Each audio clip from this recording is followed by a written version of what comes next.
Audio Jungle.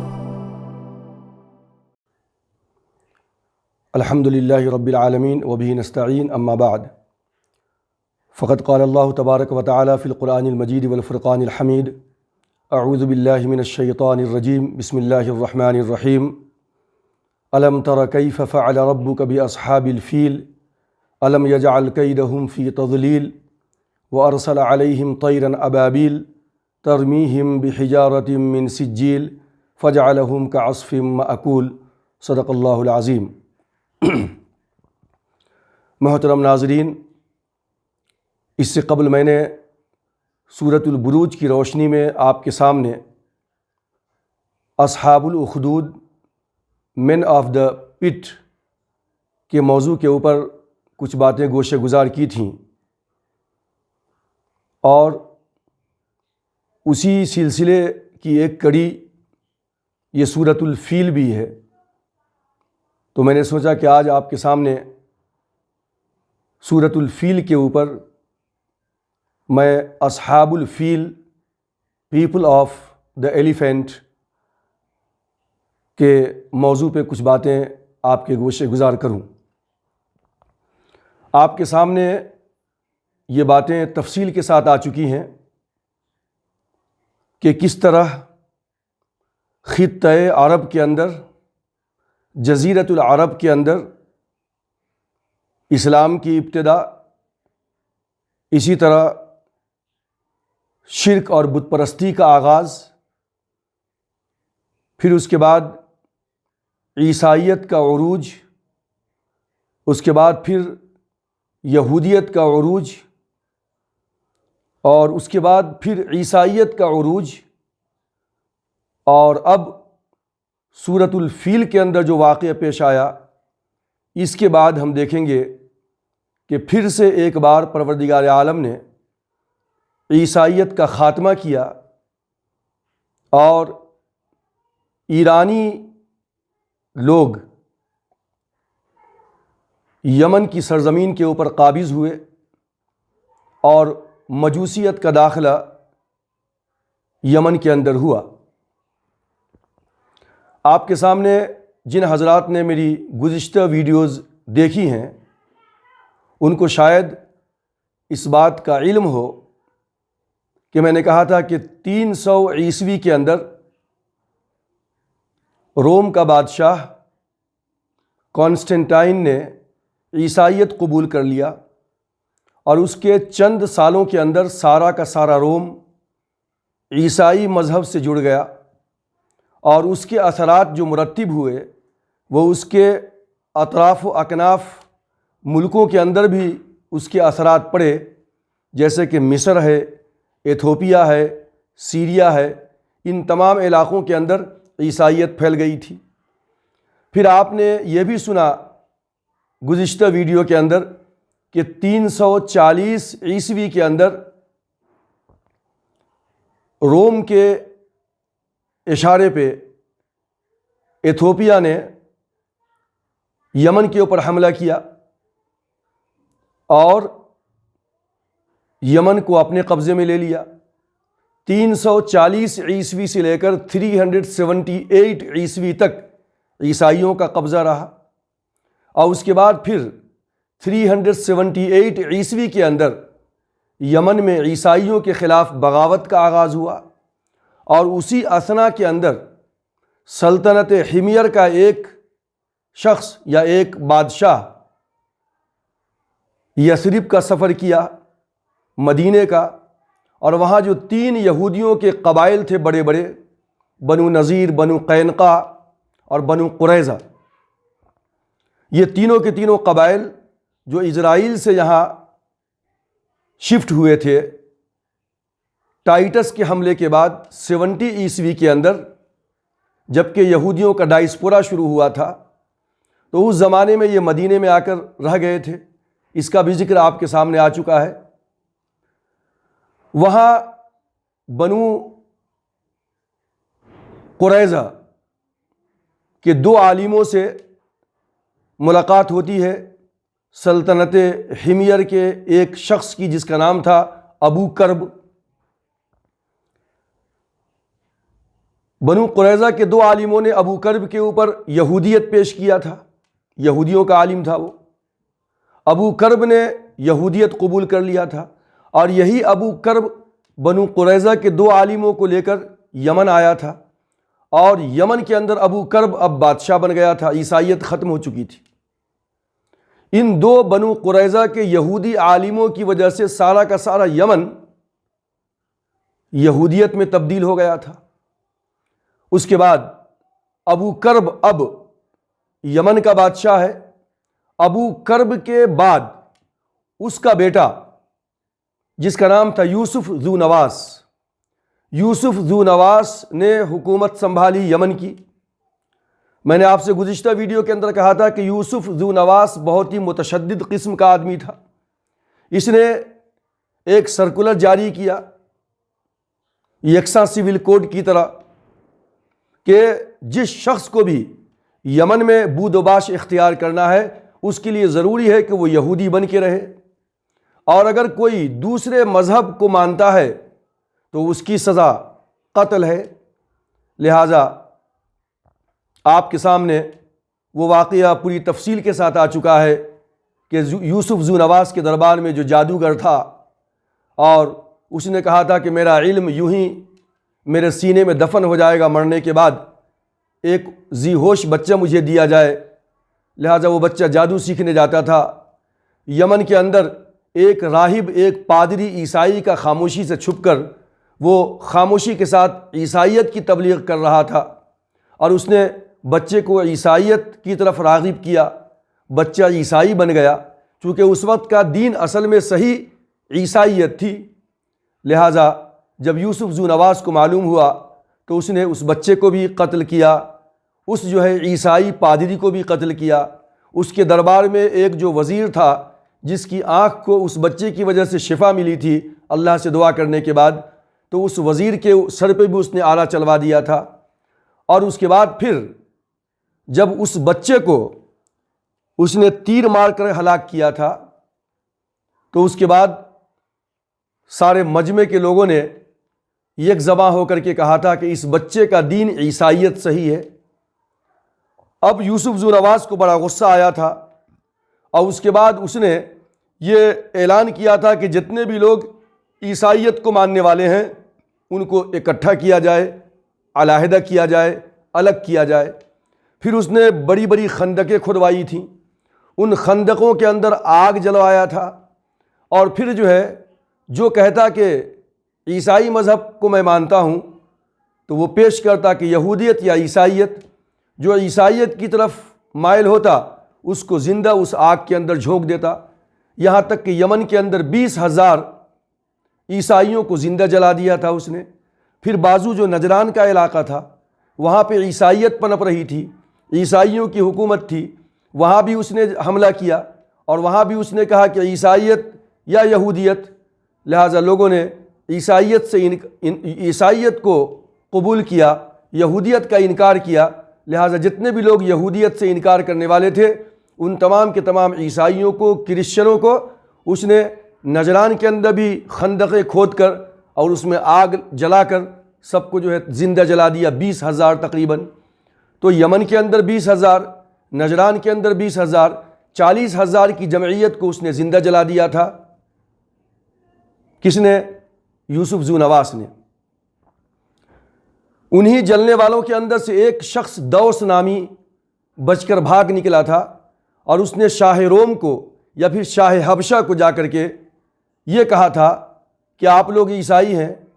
اور یوسف ذو نواس یہودی یمن کے اندر عیسائیوں پہ اتنا زیادہ ظلم و ستم ڈھا رہا ہے اور آپ لوگ کچھ نہیں کر رہے ہیں، آپ سپر پاور ہیں۔ لہٰذا اب اس کے بعد روم کے بادشاہ نے ایتھوپیا کو حکم دیا، چونکہ ایتھوپیا بھی عیسائی تھا، روم بھی عیسائی تھا، کہ تم کیا کرو، یمن کے اوپر حملہ کرو۔ اب ایتھوپیا سے 70,000 کی فوج اور اس کا آرمی ان چیف جو تھا وہ ایک اریات اور دوسرا ابرہہ، یہ 2 شخصوں کی قیادت میں 70,000 کی آرمی ایتھوپیا سے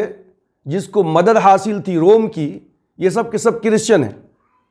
ان لوگوں نے یمن کے اوپر حملہ کیا۔ یمن کا بادشاہ یہودی تھا، یوسف ذو نواس۔ تو عیسائیوں نے یہودیوں سے بدلہ لینے کے لیے، اور دوسری بات یہ تھی کہ چونکہ یمن کوسٹل ایریا تھا، ساحلی علاقہ تھا، مشرق سے تجارت جو ہے سمندر کے ذریعے سے یمن تک پہنچتی تھی اور اس کے بعد پھر روم کی طرف جاتی تھی، اور روم کے قبضے میں جتنے بھی مقبوضات تھے اس کے، ان تمام کے اندر بزنس یمن کے ساحل سے جو ہے ہو کر گزرنا ہوتا تھا۔ لہٰذا مذہبی بدلہ کم تھا، لیکن عربوں کی معیشت کو توڑنا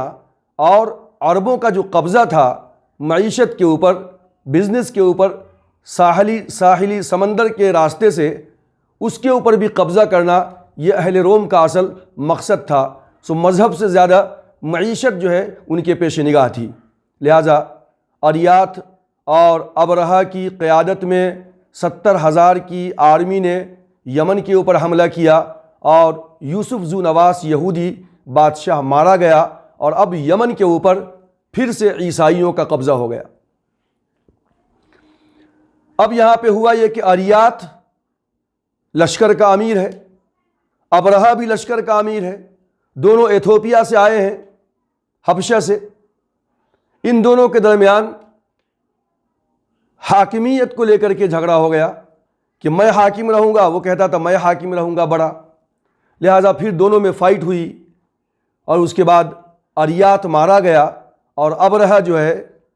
وہ 70,000 فوج کا جنرل بن کر کے یمن کے اندر تخت نشین ہوا، اور شاہ روم کو یا شاہ حبشہ کو اس نے جو ہے اپنی عاجزی اور انکساری جتلائی کہ تھوڑا سا خون نکالا اپنے جسم کا، اپنے سر کے بال منڈائے، اور اپنے سر کے بال ایک کٹورے کے اندر رکھا، اپنا خون اس میں رکھا، یمن کی تھوڑی مٹی لے لیا، اور یہ جو ہے ایک قاصد کے ذریعے سے بادشاہ روم یا ایتھوپیا کے پاس بھیجا کہ میں آپ کا ناچیز غلام ہوں، میں آپ کا بندہ ہوں، لہٰذا اصل بادشاہ تو آپ ہی رہیں گے، لیکن میں صرف آپ کے حکم کی تابعداری کروں گا، اور یہاں کی سلطنت کو میں سنبھالوں گا، آپ کے انڈر میں فرمان آپ کا جاری ہوگا، آپ کے حکم کے مطابق میں یہاں پہ فیصلے جاری کروں گا۔ لہٰذا اس طریقے سے اہل روم اور اہل حبشہ نے ابرہہ کو بحیثیت حاکم، بحیثیت کنگ، بحیثیت نائب قبول کر لیا، اور اب جو ہے یمن کے اندر ابرہہ کی حکومت ہو گئی، عیسائیوں کی حکومت ہو گئی۔ اب اس کے بعد ابرہہ نے کیا کیا کہ جو یمن کا کیپٹل ہے صنعا کے اندر اس نے بہت بڑا کلیسا بنایا، چرچ بنایا، اور اصل میں اس چرچ کو بنانے کا مقصد تھا کہ لوگ اہل عرب جو خانہ کعبہ کو جاتے تھے طواف کرنے کے لیے اور حج کرنے کے لیے، تو اصل میں خانہ کعبہ کو اس کلیسا کے ذریعے سے ریپلیس کرنا چاہتا تھا کہ اب کوئی خانہ کعبہ نہ جائے بلکہ اسی کلیسا کے اندر آ کر کے طواف کرے، حج بھی یہی کرے لوگ۔ عربوں کو بڑا غصہ آیا،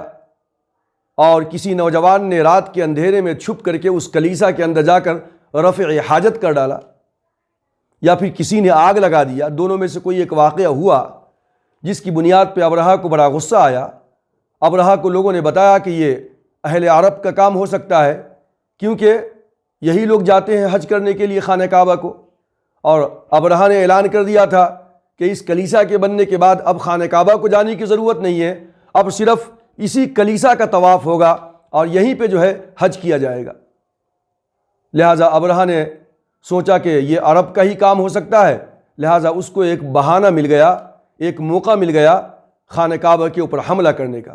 چنانچہ اس نے کہا کہ جس خانہ کعبہ کی وجہ سے میرے اس بنائے ہوئے کلیسا کو جو ہے خراب کیا گیا، اس کی بے حرمتی کی گئی ہے، اس کو جلایا گیا ہے یا یہاں رفع حاجت کیا گیا ہے، اس کا بدلہ میں اس شکل میں لوں گا کہ میں جا کر کے خانہ کعبہ کو منہدم کر دوں گا۔ چنانچہ یوسف ذو نواس نے 523 عیسوی کے اندر تمام کے تمام جو ہے عیسائیوں کو جلایا تھا، اور 525 عیسوی کے اندر ابرہہ نے تخت سنبھالا ہے کہاں؟ یمن کا۔ 525 کے بعد پھر جو ہے حکومت اس کی چلتی رہی، اور اس کے بعد 570 عیسوی یا 571 عیسوی کے اندر ابرہہ نے 60,000 کی آرمی کو لے کر کے وہ یمن سے نکلا ہے خانہ کعبہ کو مسمار کرنے کے لیے، خانہ کعبہ کے انہدام کے لیے۔ یمن کے اندر اس کو سامنا ہوا ایک چھوٹی سی فوج کا، جو ایک عرب تھا جس کا نام تھا ذو نفر۔ اس نے مقابلہ کیا کہ ہم خانہ کعبہ تک تم کو نہیں پہنچنے دیں گے، لیکن 60,000 آرمی کے سامنے یہ چھوٹی سی جماعت ٹک نہ سکی اور وہ شکست کھا گئی۔ ذو نفر کی جان بخش دی گئی، اور اسے یہ کہا گیا کہ تمہیں خانہ کعبہ کا راستہ بتانا ہے، مکے کا راستہ کدھر سے جاتا ہے۔ ابرہہ کو یا اس کی فوج کو مکہ جانے کا راستہ معلوم نہیں تھا، چنانچہ وہ چلتے چلتے آئے، اور جب طائف پہنچے ہیں تو طائف کے قریب میں جب جو ہے طائف کے اندر لوگوں نے دیکھا، اور طائف کا ایک بہت مشہور ٹرائب تھا جس کا نام تھا بنو ثقیف، اور یہ بہت ہی زبردست تیر انداز تھے یہ لوگ۔ اور آپ کو معلوم ہونی چاہیے کہ طائف کے اندر ایک مندر تھا، ایک بت خانہ تھا جس کا نام تھا لات کا مندر۔ قرآن مجید نے کہا افرأیتم اللات والعزی ومناۃ الثالثۃ الاخری۔ یہ لات جو ہے ان کا بہت بڑا بھگوان تھا، بہت بڑا بت تھا، جس بت کا نام تھا لات، اور وہ لات کا مندر تھا وہاں۔ اہل طائف نے یہ سوچا کہ کہیں ابرہہ اتنی بڑی فوج کو لے کر کے لات کے مندر کو نہ توڑ دے، لہٰذا قبیلہ بنو ثقیف کا جو سردار تھا جس کا نام تھا مسعود، وہ جو ہے اپنی ایک جمعیت کو لے کر کے ابرہہ کے پاس حاضر ہوا، اور اس نے ریکویسٹ کیا کہ جناب آپ جس خانہ کعبہ کو توڑنے کے لیے آئے ہیں وہ یہ نہیں، یہ ہمارا مندر نہیں ہوتا، یہ خانہ کعبہ نہیں ہے، یہ تو لات کا مندر ہے، خانہ کعبہ تو مکے کی طرف ہے، لہٰذا آپ اس کو چھوڑ دیں، اس کو نہ توڑیں، بلکہ میں آپ کو ایک ایسا آدمی دوں گا جو آپ کو راستے میں رہبری کرے گا کہ خانہ کعبہ کو راستہ کون سا جاتا ہے، مکے کو راستہ کون سا جاتا ہے۔ چنانچہ مسعود نے، قبیلہ بنو ثقیف کے سردار نے ایک شخص کو حوالے کیا ابرہہ کے، اس شخص کا نام تاریخ کے اندر ابو رغال لکھا ہے۔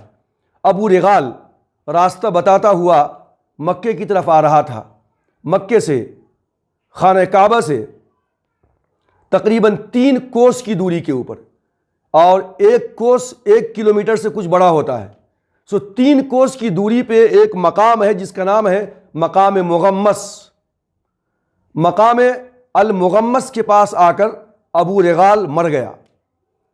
ابو رغال کا انتقال ہو گیا، اور اس کو وہیں دفنا دیا گیا۔ لہٰذا عربوں کی جانب سے زمانہ دراز تک اہل طائف کو بہت ہی ملامت کیا جاتا رہا کہ ان لوگوں نے لات کے مندر کو بچانے کے لیے خانہ کعبہ کی طرف ایک آدمی کو بھیجا جو رہنمائی کرے خانہ کعبہ کی کہ راستہ ادھر کو جاتا ہے،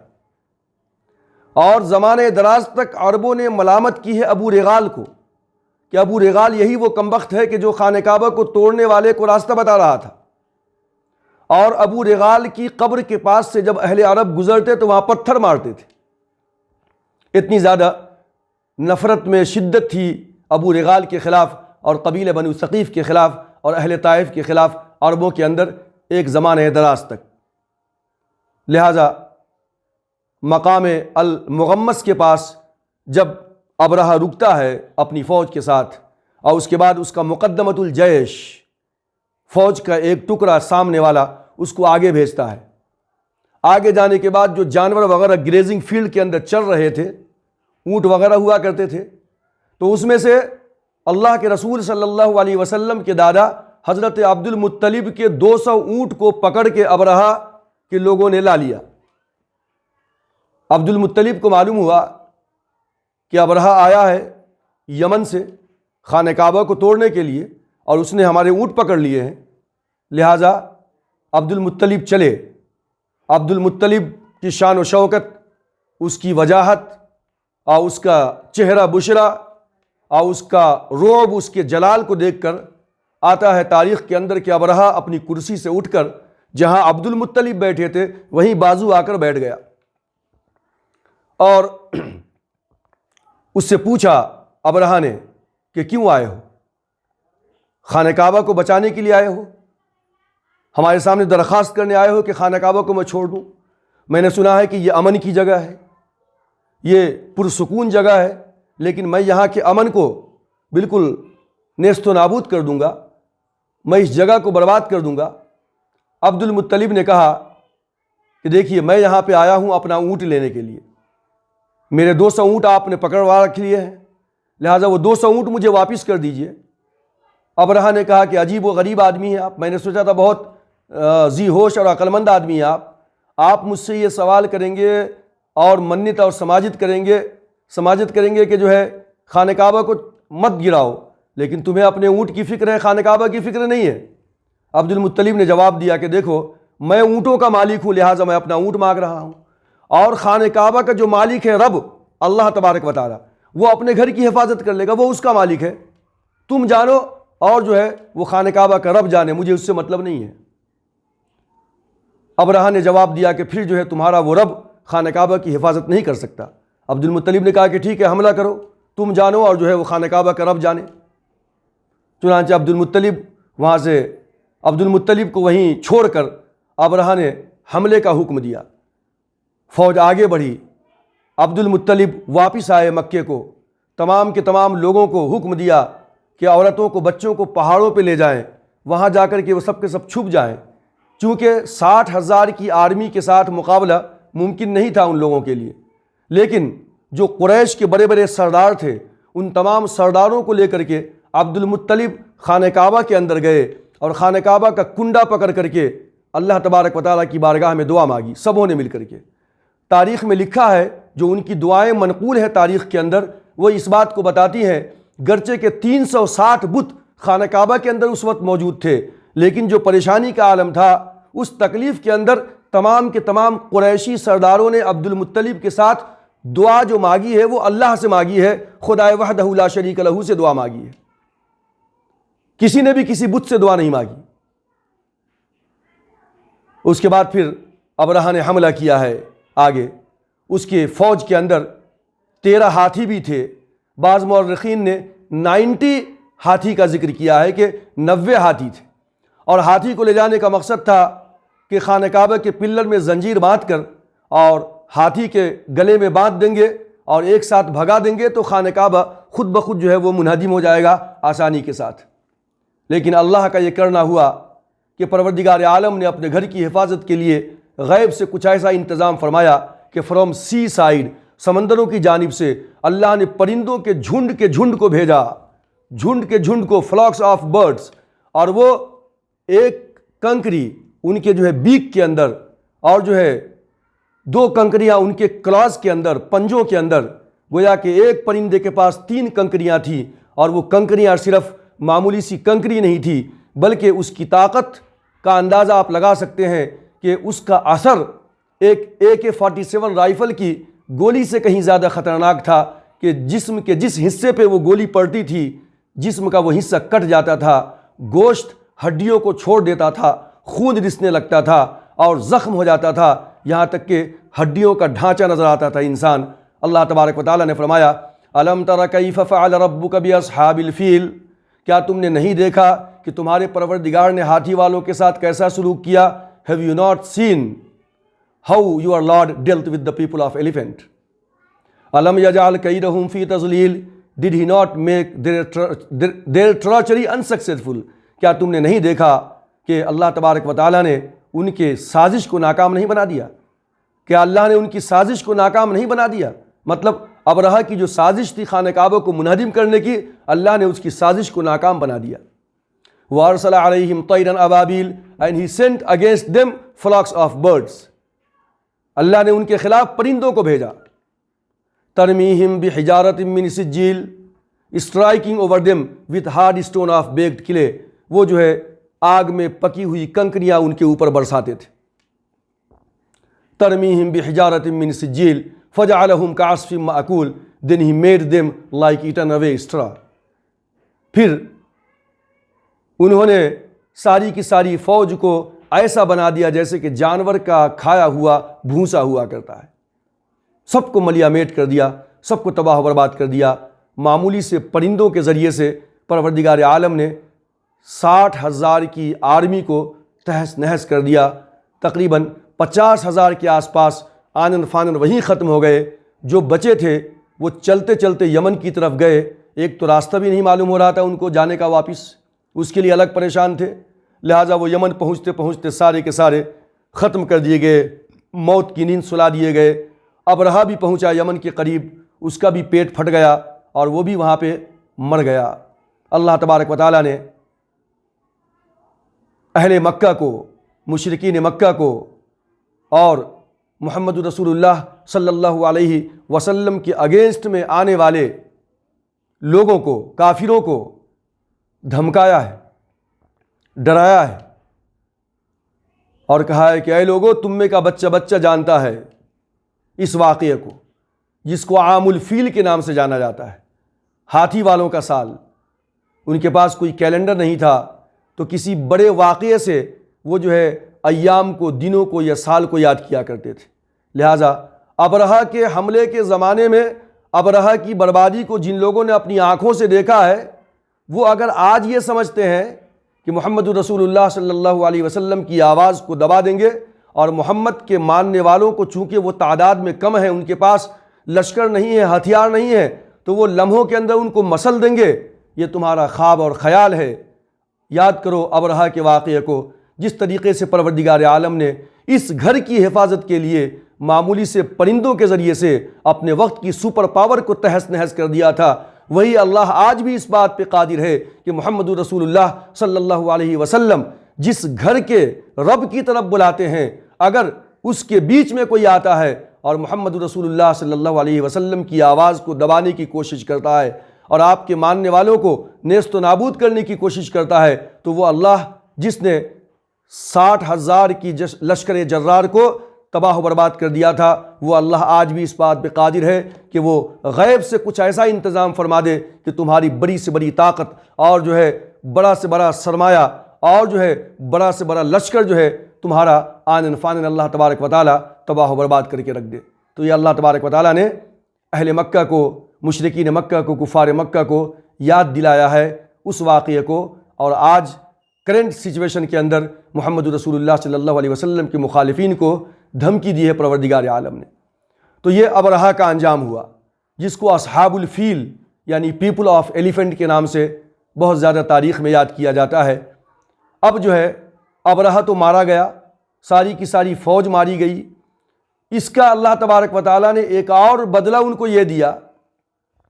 ایک اور عذاب میں یہ گرفتار کیا اللہ تبارک و تعالیٰ نے، کہ جہاں 525 عیسوی سے 570 یا 71 عیسوی کے اندر ابرہہ نے حملہ کیا ہے، اللہ تبارک و تعالیٰ نے یمن سے عیسائیت کا خاتمہ کر دیا۔ ابرہہ مرا اور پھر یمن کے اندر افراتفری کا ماحول ہو گیا، بڑے بڑے سرداروں نے علم بغاوت بلند کیا، اور اس کے بعد پھر جو ہے ایک شخص تھا یمن کے اندر، سیف ذی یزن، اس نے خسرو پرویز ایران کا جو بادشاہ تھا مجوسی، اس کی مدد سے تخت سنبھالا۔ سیف ذی یزن کے مرنے کے بعد اس کا بیٹا مادی کرب وہاں پہ بادشاہ بنا، اور مادی کرب نے کچھ حبشیوں کو، جو ابرہہ کی فوج کے لوگ تھے، جن کو خدمت پہ مامور کر لیا تھا، انہی حبشیوں نے مادی کرب کو موقع پا کر ہلاک کر دیا۔ تو سیف ذی یزن بھی گیا، اس کے بعد اس کا بیٹا مادی کرب بھی گیا، عیسائیت کا خاتمہ ہو گیا۔ جب مادی کرب قتل کیا گیا ہے تو پھر سے یمن کے اندر افراتفری کا ماحول ہوا۔ تو اب خسرو پرویز جو ایران کا بادشاہ تھا، جو آتش پرست تھا، جو مجوسی تھا، اس نے جو ہے پھر سے اپنی آرمی کو بھیجا اور یمن کو ٹیک اوور کر لیا۔ اس طریقے سے مجوسیت یمن کے خطے کے اندر، عرب کی سرزمین کے اندر داخل ہوئی۔ تو یہ واقعہ ہے، سورۃ الفیل کا بیک گراؤنڈ ہے یہ۔ اگر ان تمام کے تمام واقعات کو ہم اپنی نگاہوں کے سامنے رکھتے ہوئے سورۃ الفیل کا مطالعہ کریں گے تو بات اچھی طرح سمجھ میں آئے گی، اور سورۃ الفیل کو پڑھنے کی چاشنی اور اس کی مٹھاس بزرگان محترم اور زیادہ دوبالا ہو جائے گی۔ کامنٹیٹرز آف دی ہولی قرآن نے لکھا ہے کہ ابرہہ کا جو حملہ ہوا تھا وہ محرم کے مہینے میں ہوا تھا، اور جناب محمد رسول اللہ صلی اللہ علیہ وسلم کی پیدائش ربیع الاول کے مہینے میں ہوئی ہے۔ تو گویا کہ ابرہہ کے اس حملے کے 50 دن کے بعد، یعنی 50 ڈیز کے بعد، جناب محمد رسول اللہ صلی اللہ علیہ وسلم کی ولادت باسعادت ہوئی ہے۔ اللہ تبارک و تعالیٰ سے دعا ہے کہ اللہ تبارک و تعالیٰ ہم تمام لوگوں کو قرآن کو سمجھ کر پڑھنے اور اس پہ عمل کرنے کی توفیق عطا فرمائے۔ وما علینا الا البلاغ۔